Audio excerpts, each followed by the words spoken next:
नमो भगवते वासुदेवाय। नमस्कार दोस्तों, स्वागत है आपका अपने चैनल हिंदू पर टीवी पर। दोस्तों, वैशाख मास को भी पुराणों में कार्तिक मास की तरह पावन बताया जाता है। इसी कारण इस मास में पड़ने वाली एकादशी भी बहुत ही पुण्य फलदायी मानी जाती है। वैशाख शुक्ल एकादशी को मोहिनी एकादशी के नाम से भी जाना जाता है। मान्यता है कि इस एकादशी के व्रत से व्रती मोह माया से ऊपर उठ जाता है और मोक्ष की प्राप्ति होती है। आइए जानते हैं वैशाख शुक्ल एकादशी को मोहिनी एकादशी क्यों कहा जाता है और क्या पूजा विधि रहेगी।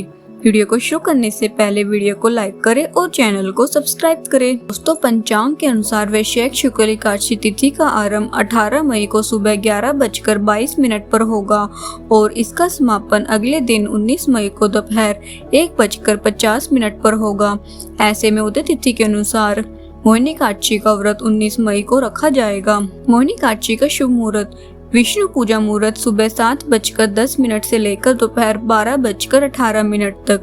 ब्रह्मा मुहूर्त सुबह 4:05 से लेकर 4:47 तक। अभिजीत मुहूर्त सुबह 11:50 से लेकर दोपहर 12:45 तक। अमृत काल रात 8:33 से लेकर रात 10:20 तक। दोस्तों, पुरानी कथा के अनुसार एक बार श्री राम ने महर्षि वशिष्ठ से कहा कि गुरुवरता के वियोग से मैंने बहुत कष्ट भोगे हैं, इन कष्टों का निवारण कैसे होगा, इसका कोई उपाय बताइए। तब श्री ऋषि ने श्री राम जी को वैशाख मास के शुक्ल एकादशी की मोहिनी एकादशी का महत्व बताते हुए इस व्रत को करने को कहा।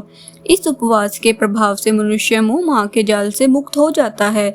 ऋषि बोले, दुखी मनुष्य को इस एकादशी का उपवास अवश्य करना चाहिए।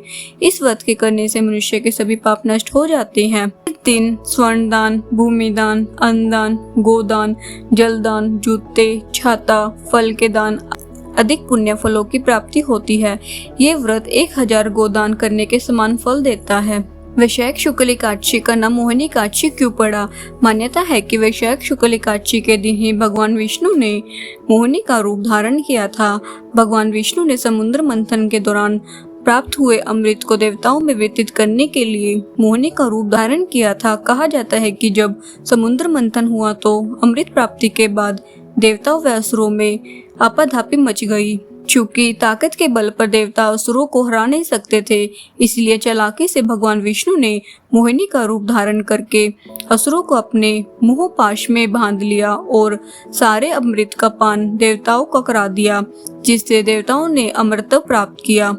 वैशाख शुक्ल एकादशी के दिन चूंकि यह सारा घटनाक्रम हुआ था, इस कारण इस एकादशी को मोहिनी एकादशी कहा जाता है। मोहिनी एकादशी व्रत की महत्व और पूजा विधि।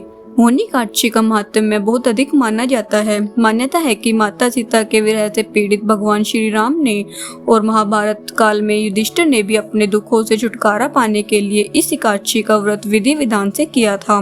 एकादशी के व्रत के लिए व्रती को दशमी तिथि से पहले ही नियमों का पालन करना चाहिए। दशमी तिथि को एक ही समय सात्विक भोजन ग्रहण करना चाहिए। ब्रह्मचर्य का पूर्णतः पालन करना चाहिए। एकादशी के दिन ब्रह्म मुहूर्त में उठकर स्नान आदि कर स्वच्छ वस्त्र धारण करने चाहिए। इसके पश्चात लाल वस्त्र से सजाकर कलश स्थापना कर भगवान विष्णु को चंदन, पंचामृत, पुष्प, धूप, दीप, नैवेद्य और फल अर्पित करना चाहिए। इसके पश्चात विष्णु सहस्त्र नाम का पाठ करके भगवान विष्णु की आरती करनी चाहिए। दिन में व्रती को मोहिनी एकादशी की व्रत कथा सुननी या पढ़नी चाहिए। रात्रि के समय श्री हरि का स्मरण करते हुए भजन कीर्तन करते हुए जागरण करना चाहिए। द्वादशी के दिन एकादशी व्रत का पारण करना चाहिए। सर्वप्रथम भगवान की पूजा कर किसी योग्य ब्राह्मण अथवा जरूरतमंद को भोजन आदि करवा दान दक्षिणा देकर संतुष्ट करना चाहिए। एकादशी के दिन तुलसी की पत्ती नहीं तोड़नी चाहिए, बल्कि तुलसी के नीचे दीपक जलाना चाहिए। इस दिन चावल का सेवन करना मना है। जो लोग सेवन करते हैं वे अगले जन्म में लगने वाले जीव बनते हैं। एकादशी के दिन में सोना वर्जित माना गया है। इसके अलावा अपने बुजुर्गों का अनादर करने से बचना चाहिए। हो सके तो एकादशी के दिन मसूर, उड़द, चने, गोभी, गाजर, शलजम, पालक का साग इत्यादि के सेवन से बचें। जानकारी अच्छी लगी हो तो वीडियो को लाइक करें और चैनल को सब्सक्राइब करें।